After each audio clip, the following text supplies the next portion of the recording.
for the Cardinals for sure, and he's excited to be here. How many times have you faced? I want to say 2 or 3 times we faced each other.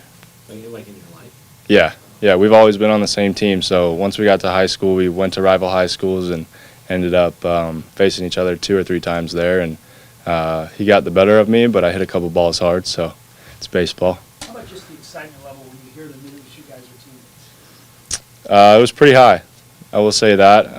I was mini golfing, ended up winning the mini golf tournament and then getting that news, so I was on a different level of excitement. But yeah, it was definitely really cool, and I know he's excited to be over here. Has that been, I mean, the excitement of that, has that been blunted in the last couple of weeks? There's so much speculation, so much rumor and everything. Can you all just focus on the excitement of being teammates, or are there other things that kind of bleed into that over the last couple of weeks? I think the excitement between us is, kind of stayed. We're more of people to be in the present moment, take it one day at a time, and be where our feet are. So we're excited. We're with the Cardinals right now, so hopefully that's how it ends. But we're definitely excited to be where we are.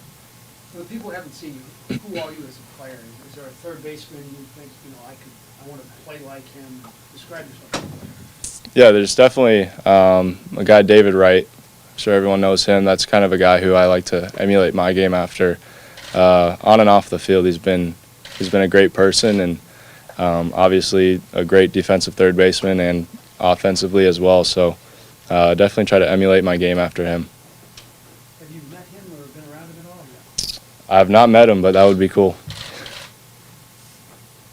Nolan, as you look back on 2019 and forward to 2020, what can you take from this past season and put it into next year? Yeah, I learned a lot. Definitely with it being my first full season. I think the biggest thing was how to take care of my body properly and last those 146 games in a season, because I've never had to do that before, playing every single day. So definitely learned how to take care of my body, make sure I'm healthy, and staying out on the field, is the biggest key to help a team win.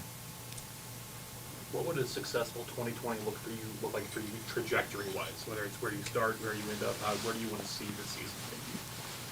That's it's not controllable for me. So I like to, again, like I said, just stay in the moment, stay where I'm at, and make sure I'm healthy. Staying on the field obviously is the number one goal. So as long as I'm on the field, I'm able to perform, and hopefully, obviously the end goal is to get to the big leagues, and that's what I strive for to do every day. A lot of guys have, in the minors, they're not sure where they're going to end up in the majors. You have, was it kind of almost a clear spot for you at third base? Does that empower you as a player as you're making your way through the minor leagues? I love third base, and it's definitely a position that I want to stay at for a long time. If I'm in the big leagues and they want me to play the outfield, they want me to play first base, as long as I'm on the field, I'm happy, and I'm gonna perform and help the team win in any way possible.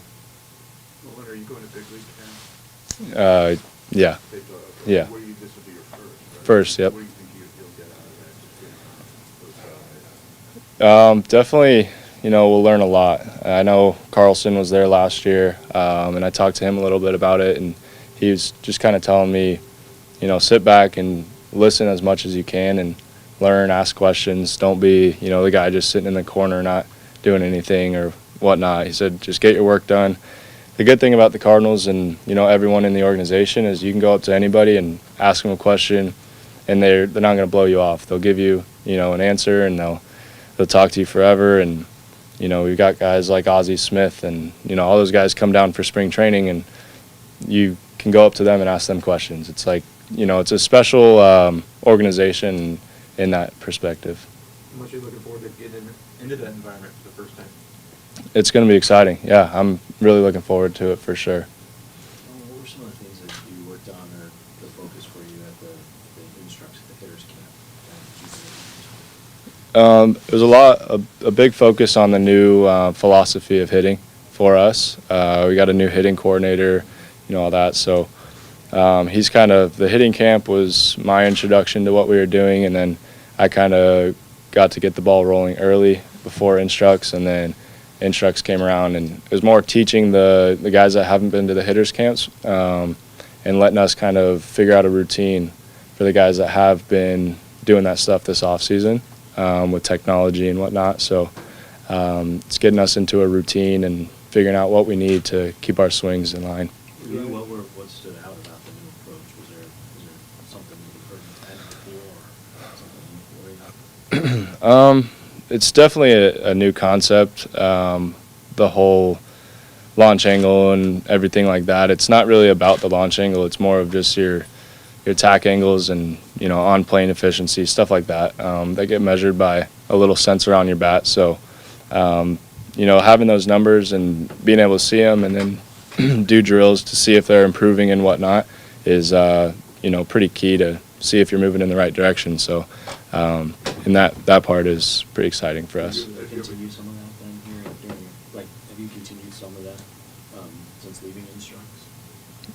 Use of the tech and everything, or is that something that you I mean, I've got stuff at where I train in Arizona, so, you know, I have the same equipment we have in Jupiter, so I'm able to go back in the off season and pretty much do the same thing as if I was in Jupiter.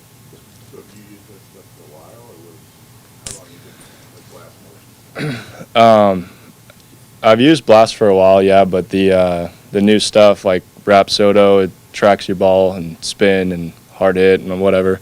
And then K-Vest is another one to see how you're moving your body efficiently. And I kind of got into it up in Seattle at Driveline this offseason. Went there and really just went to learn, you know, the language and kind of how it's used and how it's talked about and all that stuff. And I think that gave me an edge over some guys at the hitting camp already, because I kind of learned a little bit about my swing and what needs to happen, and it went over into, you know, what the Cardinals had to say as well with the Driveline, and Cardinals, you know, kind of said the same thing. So How natural has it been for you to kind of integrate some of that into your game from that, you know, you just learning the lingo and stuff like that? Has it been a natural progression into kind of into your practice and your training? yeah, there's definitely a lot to learn, but you know, it's definitely been a huge upgrade, you know, as far as usually you go take swings in the cage, you might record a few, and you don't really have any feedback. This you have feedback at all times, and, you know, it's more focused, and you don't have to take as many swings to kind of feel anything. So it's definitely a huge, you know, saver in time and energy, and more being able to focus more on the quality of swings. How long did you spend at Driveline? I was there for a week, just a little assessment. So How do you balance all the information and the feedback with, you know, the split second that you have to, in the box, you know, when a pitch is coming in the game? Is it, how do you work, how do you funnel the right amount of data in down to that short amount of time when you're trying to get a hit in the game? yeah, that's definitely game and practice are two different things, and it's hard sometimes to, you know, go into a game not thinking about things, but it's kind of something you got to learn to do, and I think as you get older, you definitely learn to do that better. But yeah, just when it's game time, you're in compete mode, and you're playing to beat the other guy, and he's obviously got to throw the ball over the plate, and you got to put a good swing on it. So trusting your ability and trusting what you have is key. Spring training, first live BP, you and Matt. What happens first? You take him deep or he strikes you out? I'm taking them deep. I have to. Haven't done it yet. We got to get that set up, though.